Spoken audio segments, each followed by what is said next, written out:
చీమల స్మగ్లింగ్ గురించి మీకు తెలుసా? అదేంది బంగారం స్మగ్లింగ్ ఎన్నాం, డైమండ్ స్మగ్లింగ్ ఎన్నాం, లేదంటే విలువైన వస్తువుల స్మగ్లింగ్ ఎన్నాం, కలప స్మగ్లింగ్ ఎన్నాం, ఇట్లాంటివి చాలా అయినాం. కానీ ఈ చీమల్ని స్మగ్లింగ్ చేయడం ఏంది అనుకుంటుర్రా? అయితే ఇది వినాల్సిందే. రీసెంట్గా కెన్యాలో జరిగిన ఈ వింత స్మగ్లింగ్ ఇప్పుడు వైరల్ అవుతుంది. కెన్యా నుంచి విదేశాలకి అక్రమంగా తరలిస్తున్న ఒక ప్రత్యేక రకమైన చీమల్ని అక్కడి కస్టమ్స్ అధికారులు పట్టుకున్నారు.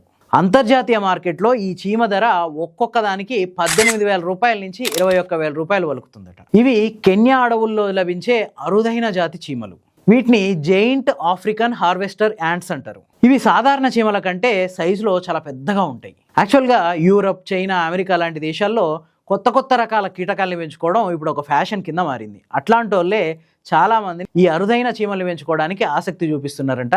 అట్లాంటి వాళ్ళకి అమ్మడం కోసమే వీటి స్మగ్లింగ్ స్టార్ట్ అయింది అని చెప్పి అక్కడ ఉన్న అధికారులు అనుకుంటున్నారు. అంతేకాదు ఈ చీమల్ని కొన్ని రకాల మందుల తయారీలో కూడా వాడతారని చెప్తున్నారు. కాకపోతే దీని మీద శాస్త్రీయమైన ఆధారాలు ఏమీ లేవు ఇప్పటివరకు. మరి ఎట్లా ఇళ్ళని పట్టుకుర్రంటే, కెన్యాలోని నైరోబి విమానాశ్రయంలో కొద్దిమంది వ్యక్తులు చిన్న చిన్న ట్యూబుల్లో ఈ చీమలను వేసుకొని తీసుకెళ్తుంటే అక్కడ ఉన్న కస్టమ్స్ అధికారులు గుర్తించి వాటిని స్వాధీనం చేసుకున్నారు. మరి ఏముంది, ఈ చీమల్ని పట్టుకపోతే అడ్డుకోవాల్సిన అవసరం ఏమొచ్చిందంటే, చీమల తరలింపు అనేది సాధారణమైన విషయం కాదు. చీమల్ని పెద్ద సంఖ్యలో తరలించడం వల్ల పూర్తిగా అక్కడ పర్యావరణ సమతుల్యత దెబ్బతినే అవకాశం ఉంది. అంతేకాదు ఈ చీమలు విత్తనాల వ్యాప్తిలో చాలా కీలక పాత్ర పోషిస్తాయి.